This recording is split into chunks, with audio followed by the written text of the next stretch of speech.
Bienvenue aux dirigeants religieux, séminaristes et croyants du monde entier qui participent à cette conférence en ligne de Nouveau Ciel, Nouvelle Terre, Shincheonji. Je suis Sang-Hoon Park et je serai votre présentateur.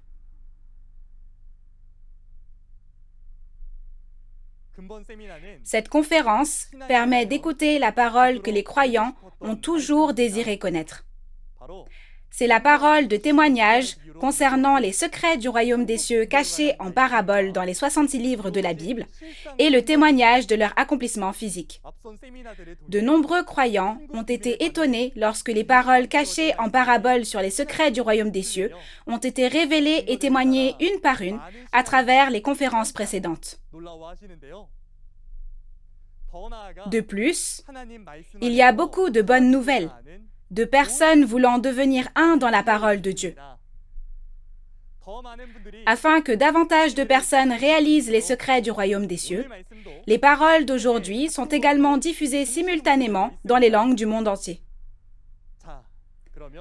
Nous rendons grâce et gloire à Dieu qui nous a accordé la précieuse parole de vie et nous allons prier ensemble en rassemblant tous nos cœurs.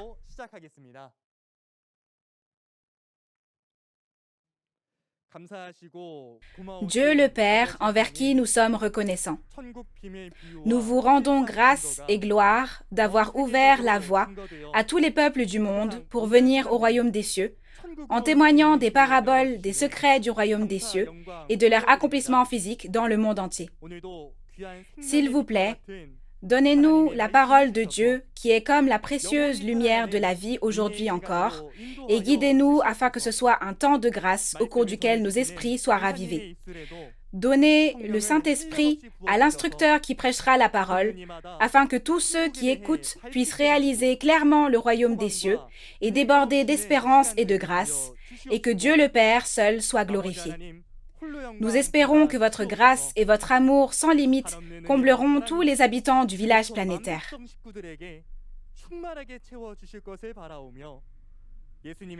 Nous avons ainsi prié avec ferveur au nom de Jésus. Amen. Aujourd'hui, nous allons apprendre les paroles de la leçon 21 à la suite de la leçon 20. Le sujet de la leçon 21 est le ciel, la terre, le soleil, la lune et les étoiles en parabole. Qu'est-ce que le ciel et la terre dans la Bible? Que sont le soleil, la lune et les étoiles dans le ciel? Réalisons ensemble les merveilleux secrets du royaume des cieux qui y sont cachés. Nous allons accueillir l'instructeur Ji-Hoong-bae de la tribu de Matthias qui témoignera de ses secrets et de leur accomplissement physique. Bonjour à tous les dirigeants religieux, séminaristes et croyants du monde entier qui vivent leur vie de foi en plaçant leur espoir dans le royaume des cieux.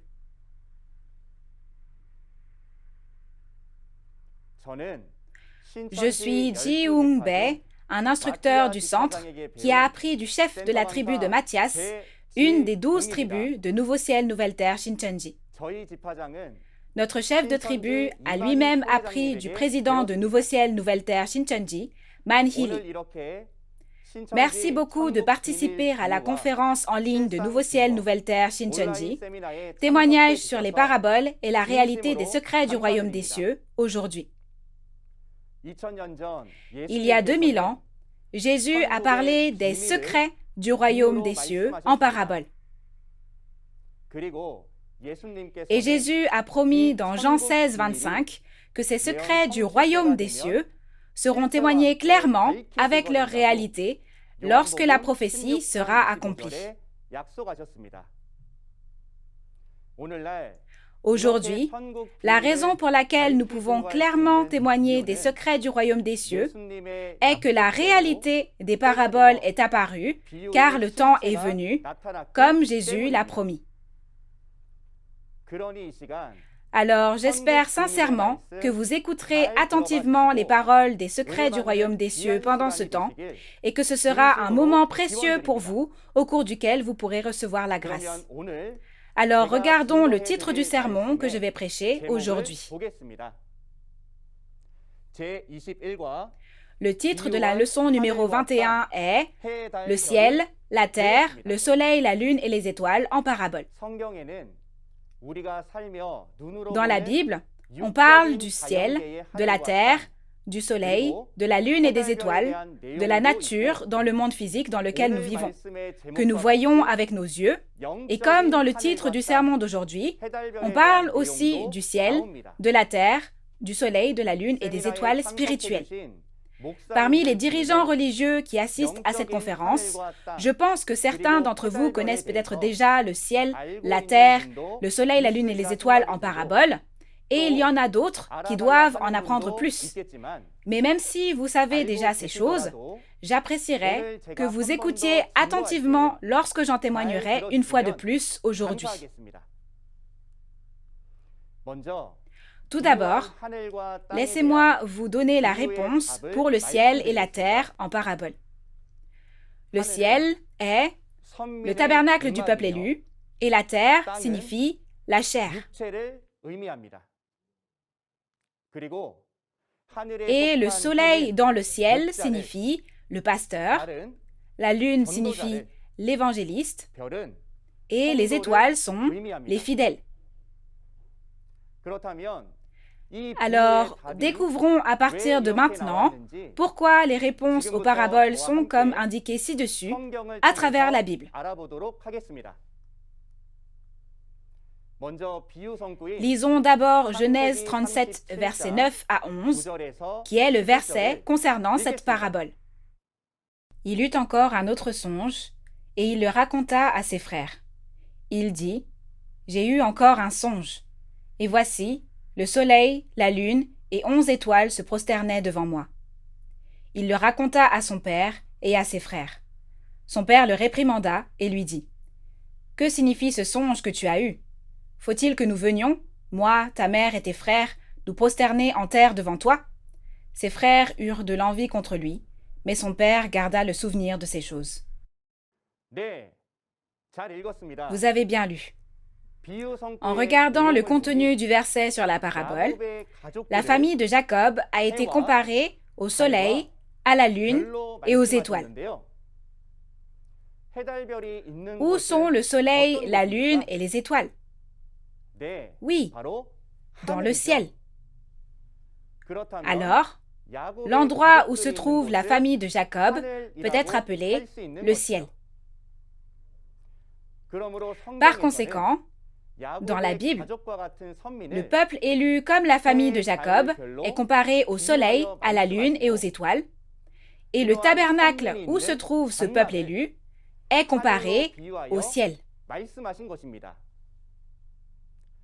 Aujourd'hui, nous apprendrons ce que sont le ciel et la terre, le soleil, la lune et les étoiles en parabole, et nous regarderons les paroles des prophéties concernant le ciel, la terre, le soleil, la lune et les étoiles qui s'accompliront pour nous. D'abord, regardons les caractéristiques physiques du ciel et vérifions-les à travers la Bible. Quelles sont les caractéristiques physiques du ciel? Il est très haut, n'est-ce pas? Parce que Dieu est le Très-Haut, le lieu où Dieu est peut être appelé le haut lieu, le ciel. Par conséquent, le tabernacle où se trouve le peuple élu de Dieu peut être appelé ciel parce que Dieu est avec lui. Vérifions cela à travers la Bible. Lisons Apocalypse 13, verset 6. « Et elle ouvrit sa bouche pour proférer des blasphèmes contre Dieu, pour blasphémer son nom et son tabernacle, et ceux qui habitent dans le ciel. » Dans Apocalypse 13, verset 6, il est dit que la bête ouvrit sa bouche pour proférer des blasphèmes contre Dieu, pour blasphémer son nom, son tabernacle, c'est-à-dire ceux qui habitent dans le ciel. Le tabernacle où réside le peuple élu de Dieu s'appelle le ciel, n'est-ce pas? De cette façon, La Bible compare le tabernacle du peuple élu avec qui Dieu est au ciel. De plus, le ciel donne la lumière et la pluie à la terre, et la terre les reçoit, et reçoit ainsi la vie, n'est-ce pas?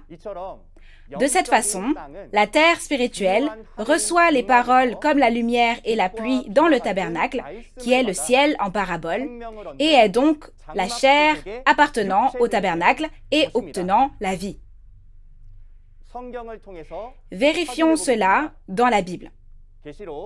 Nous allons lire Apocalypse 13, verset 3.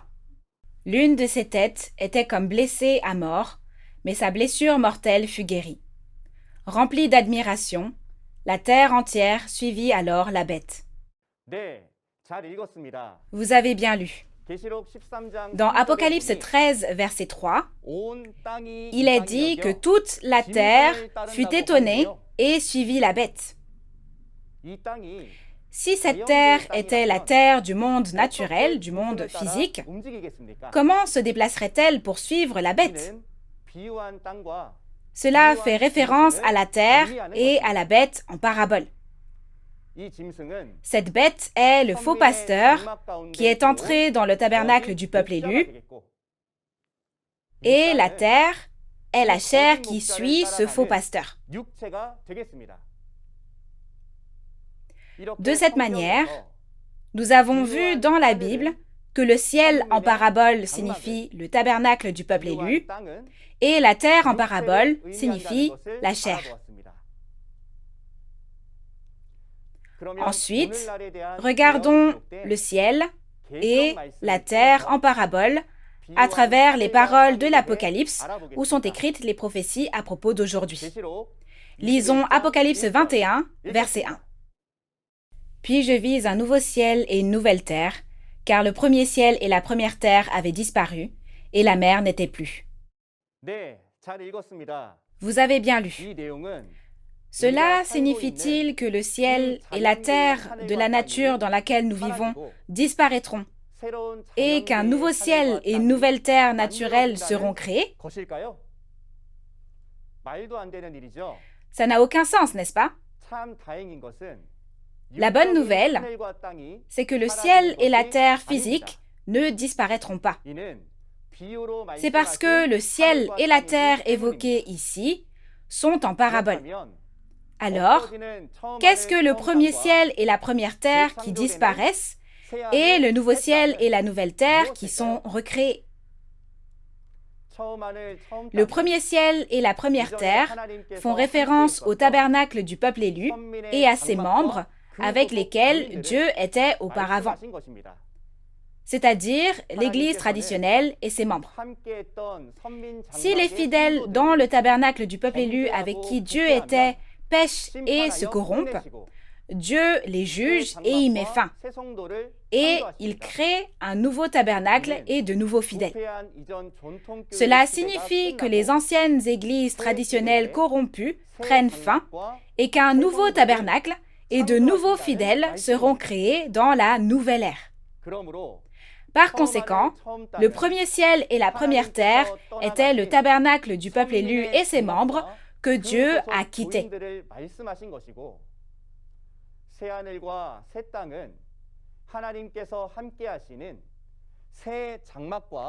Et le nouveau ciel et la nouvelle terre parlent d'un nouveau tabernacle et de nouveaux fidèles avec qui Dieu est. Deuxièmement, examinons de plus près le soleil, la lune et les étoiles en parabole. Où sont le soleil, la lune et les étoiles? Dans le ciel, n'est-ce pas? Si tel est le cas, le soleil, la lune et les étoiles en parabole se trouveront dans le ciel en parabole, n'est-ce pas? C'est-à-dire dans le tabernacle du peuple élu. Par conséquent, le soleil, la lune et les étoiles en parabole font référence au peuple élu dans le tabernacle du peuple élu. Ainsi, dans le verset de la parabole d'aujourd'hui, Genèse 37, versets 9 à 11, la famille de Jacob, le peuple élu, est comparée au soleil, à la lune et aux étoiles du ciel. Et parmi ce peuple élu, le pasteur qui prêche la parole comme la lumière est comparé au soleil. Et l'évangéliste qui reçoit la parole du pasteur et la prêche est comparé à la lune qui brille en recevant la lumière du soleil. Et les nombreux fidèles dans le tabernacle sont comparés aux étoiles dans le ciel. Avez-vous bien écouté concernant le ciel, la terre, le soleil, la lune et les étoiles en parabole jusqu'à présent? Si vous avez compris le sens du ciel, de la terre, du soleil, de la lune et des étoiles en parabole, regardons les paroles des prophéties concernant le soleil, la lune et les étoiles dans le ciel qui s'accompliront aujourd'hui. Avez-vous, dirigeants religieux, séminaristes et croyants, déjà entendu dire que le soleil, la lune et les étoiles dans le ciel s'obscurcissent et tombent? Que se passerait-il si le soleil, la lune et les étoiles s'obscurcissaient et tombaient? Regardons dans l'évangile de Matthieu et dans Apocalypse. Lisons Matthieu 24, versets 29 à 31. Aussitôt après ces jours de détresse, le soleil s'obscurcira, la lune ne donnera plus sa lumière, les étoiles tomberont du ciel, et les puissances des cieux seront ébranlées. Alors le signe du Fils de l'homme paraîtra dans le ciel, toutes les tribus de la terre se lamenteront, et elles verront le Fils de l'homme venant sur les nuées du ciel avec puissance et une grande gloire. Il enverra ses anges avec la trompette retentissante, et ils rassembleront ses élus des 4 vents, depuis une extrémité des cieux jusqu'à l'autre. Vous avez bien lu. Matthieu 24, que vous venez de lire, aura lieu au temps du second avènement du Seigneur. Il est dit que le soleil dans le ciel est obscurci, que la lune ne donne plus sa lumière, et que les étoiles tombent du ciel. Que se passerait-il si le soleil, la lune et les étoiles physiques tombaient sur Terre? La Terre disparaîtrait, et les hommes sur cette terre et tout ce qui a la vie disparaîtraient. Après cela, Jésus a dit qu'il viendrait et appellerait les élus des 4 coins du monde. La Terre a disparu et tout a disparu. Alors où donc sont ces élus? Ceci est une parabole. Quel était le ciel avec le soleil, la lune et les étoiles? C'est le tabernacle du peuple élu de Dieu, n'est-ce pas? Lorsque le soleil, la lune et les étoiles s'obscurcissent et tombent, cela signifie que la parole comme la lumière ne sort plus des pasteurs, des évangélistes et des fidèles appartenant au ciel, et qu'ils sont chassés et n'appartiennent plus à Dieu, mais sont devenus la possession du diable. Ils sont donc comme tombés du ciel sur la terre. Le fait que ce peuple élu sera jugé et prendra fin signifie que cette ère du peuple élu touche à sa fin. C'est comme quand l'ère de l'Israël physique, le peuple élu, a pris fin au premier avènement et que l'ère de l'Israël spirituel a commencé avec Jésus. Ainsi, puisque Matthieu 24 est une prophétie concernant le temps du second avènement du Seigneur, à travers la chute du soleil, de la lune et des étoiles, nous pouvons savoir que l'ère de l'Israël spirituel touchera également à sa fin. Alors que l'ère précédente du peuple élu touche à sa fin, Jésus a dit qu'au second avènement, il enverrait des anges pour rassembler les élus.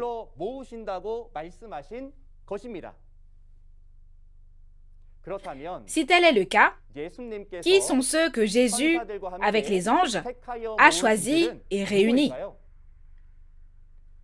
Il y a 2000 ans, Jésus a semé la semence de Dieu et a dit qu'au temps de la moisson, qui est la fin du monde, les fruits mûrs nés de la semence de Dieu c'est-à-dire les fils du royaume des cieux, seront moissonnés et rassemblés dans la grange. Ils deviendront le nouveau peuple élu de la nouvelle ère qui sera recréé après la fin de l'ère précédente.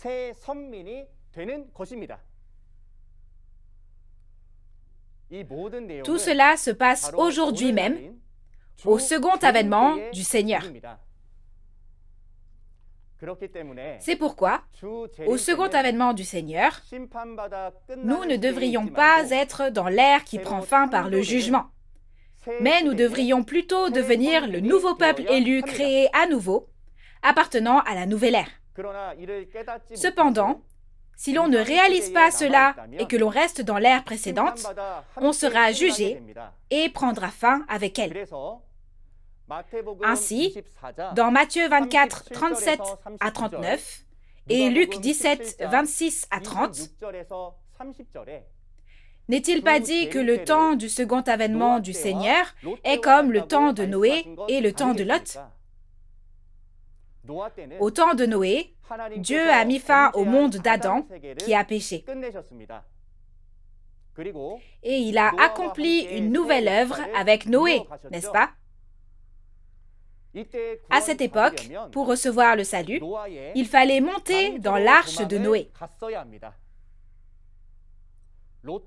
Au temps de Lot, il lui a été dit de fuir dans la montagne pour ne pas être jugé. C'est pourquoi Jésus nous a dit de fuir vers la montagne dans Matthieu 24, verset 15.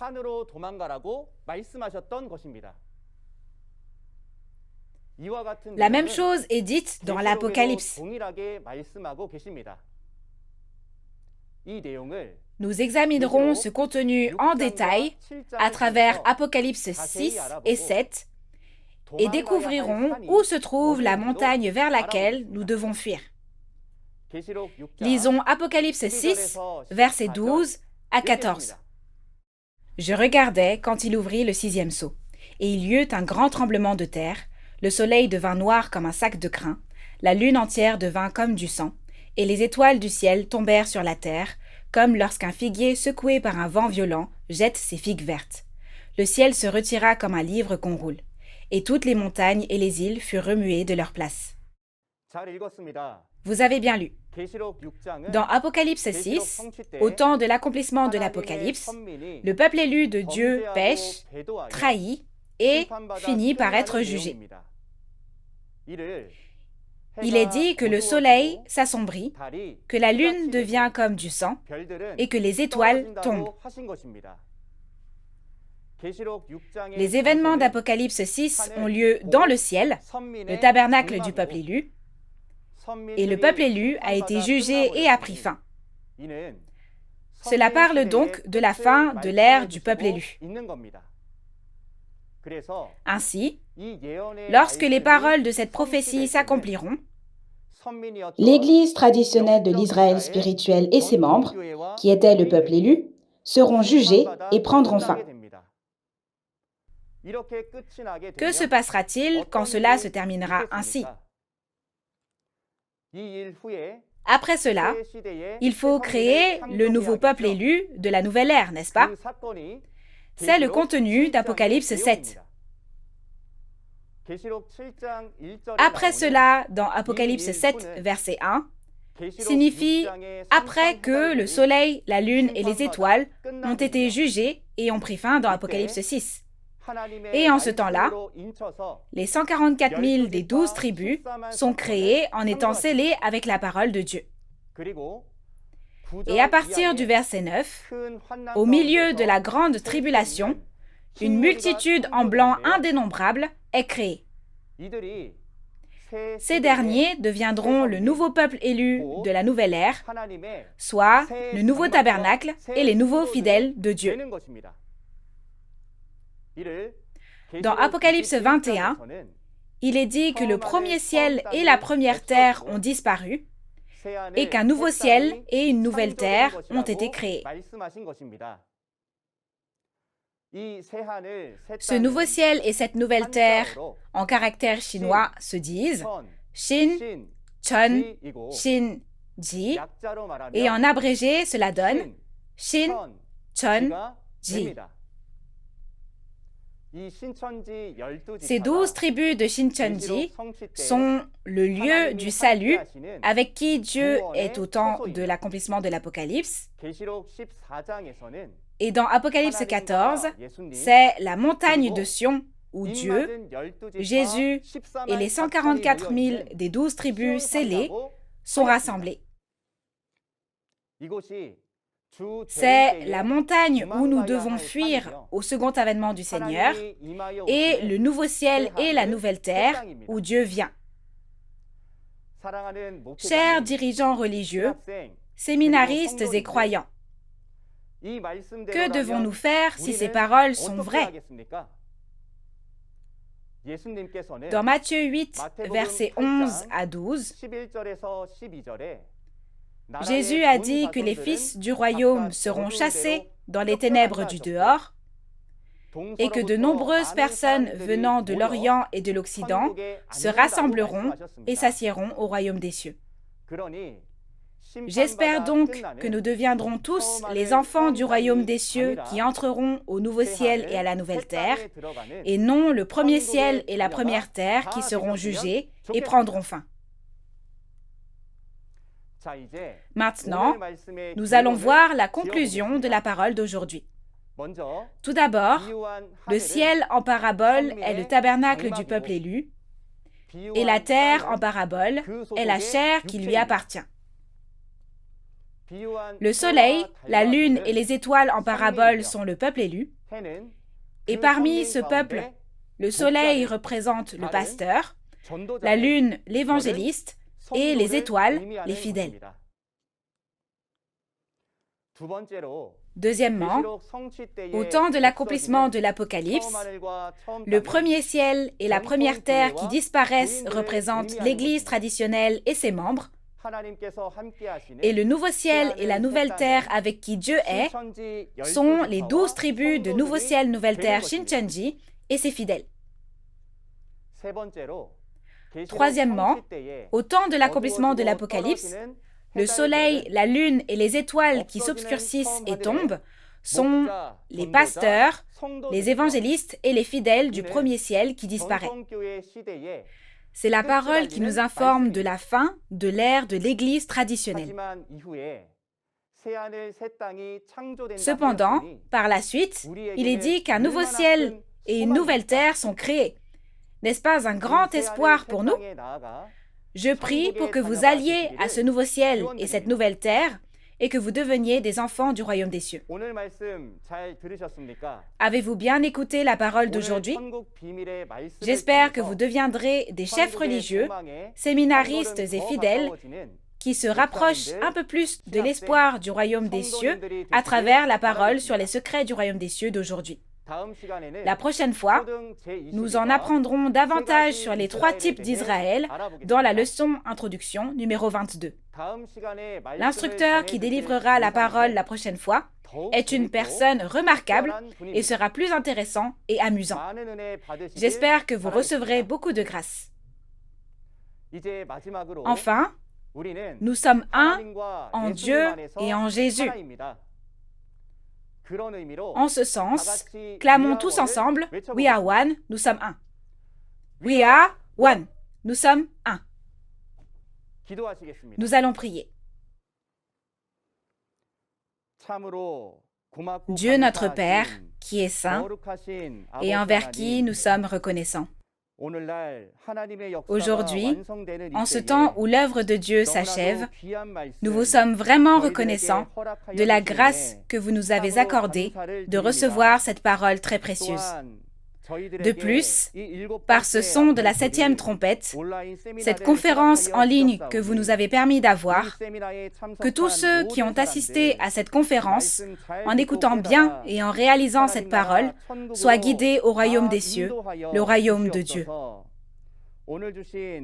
S'il vous plaît, guidez toutes les personnes à venir au nouveau ciel et à la nouvelle terre où Dieu est, à travers la parole sur le ciel, la terre, le soleil, la lune et les étoiles que vous avez données aujourd'hui.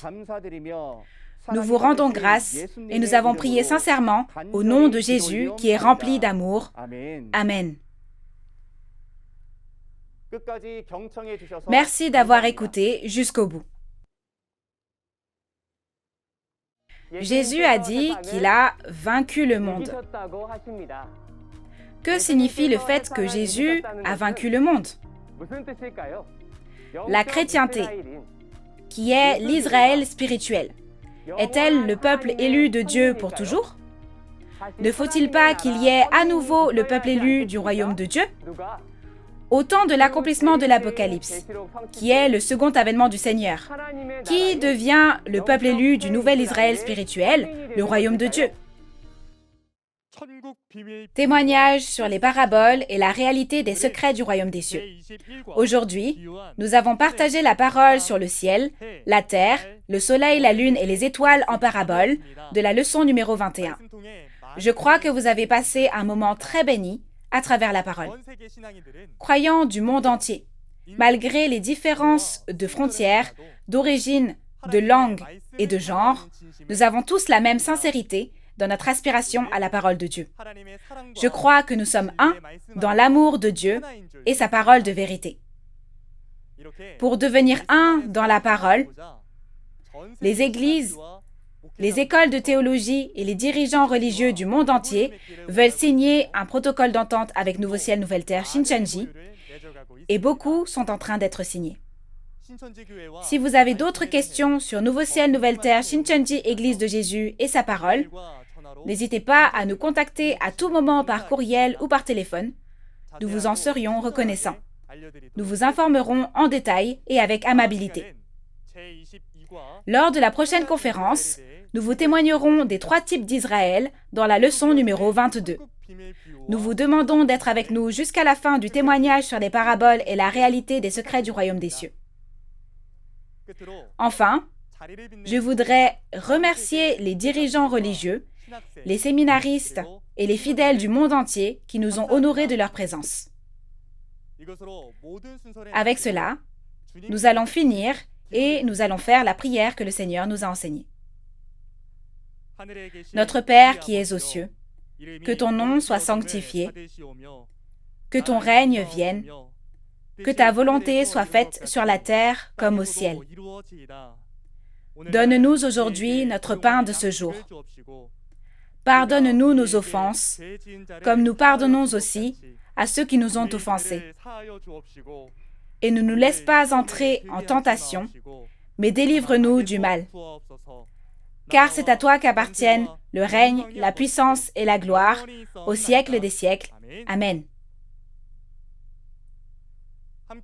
Je remercie sincèrement les membres de la famille de Dieu d'avoir été avec nous.